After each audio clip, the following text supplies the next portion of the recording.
Parole d'expert sur Panache FM. Bonjour à tous, aujourd'hui dans Parole d'expert spéciale femmes, nous sommes avec Sophie Ista, directrice du centre capillaire Ista. Bonjour Sophie Ista. Bonjour. Alors première question, est-ce que vous pouvez vous présenter un petit peu, donner votre parcours et présenter les activités de votre entreprise ? Alors voilà, moi j'ai 34 ans, j'ai une formation d'infirmière sociale au départ. J'ai travaillé comme infirmière sociale notamment au CPS de Liège, dans un secteur d'aide à la santé pour personnes précarisées. Et en 2007, j'ai commencé à travailler dans l'entreprise familiale, donc le centre capillaire, qui était coiffeur principalement au départ et qui s'est orienté vers les prothèses capillaires, donc vers les perruques. En 2011, il y a eu un transfert d'entreprise.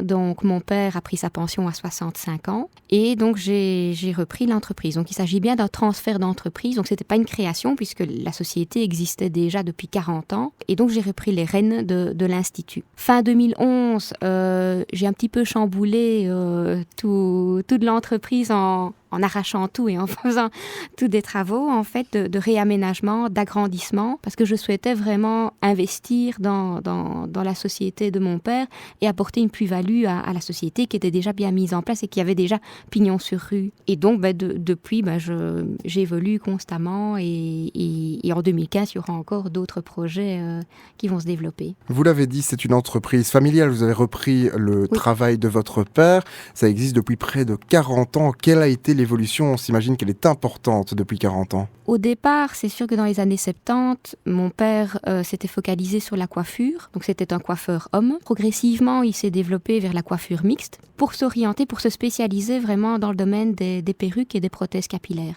Dans les années 70-80, fatalement, la mode était plus aux perruques, aux postiches, vulgairement appelées moumoutes finalement. Et c'est un secteur qui n'a cessé d'évoluer finalement, de s'améliorer avec des produits qui ont toujours été vers le plus naturel possible. Donc voilà, le produit a évolué, l'orientation de l'entreprise s'est évoluée aussi en se spécialisant dans ce domaine-là. Des coiffeurs, à l'heure actuelle, c'est pas ça qui manque. Il y a beaucoup d'instituts, de concurrence dans ce domaine-là, chose qu'on a moins finalement dans les spécialisations telles que la prothèse. Et donc la volonté les dernières années, et ma volonté aussi, c'est vraiment de proposer un service personnalisé et un accompagnement pour les personnes qui ont recours aux prothèses capillaires. Au niveau des employés, il y a aussi eu une évolution, on est passé, je suppose, à plus d'employés il y a 40 ans. Alors, fatalement, au départ, mon père était seul. Il a eu des apprentis, des employés. Dans sa dernière année, il avait 3 personnes.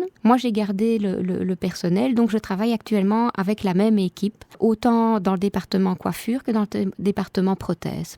Fatalement, l'évolution, ça a été aussi une formation continue des employés pour accentuer la relation interpersonnelle qu'on avait avec les clientes, l'accompagnement justement des clientes. Simple exemple, les clientes qui viennent dans le cadre d'une chimiothérapie demandent un accompagnement particulier par rapport à un service coiffure classique. Donc à ce moment-là, c'est vrai que la formation du personnel s'est poursuivie dans ce sens. Vous l'avez dit tout à l'heure, les coiffeurs, c'est pas ce qui manque. Est-ce que la coiffure et la perruque, est-ce que c'est un secteur qui se porte bien à l'heure actuelle ? Alors, ces deux secteurs très différents. Des coiffeurs, vous pouvez voir dans une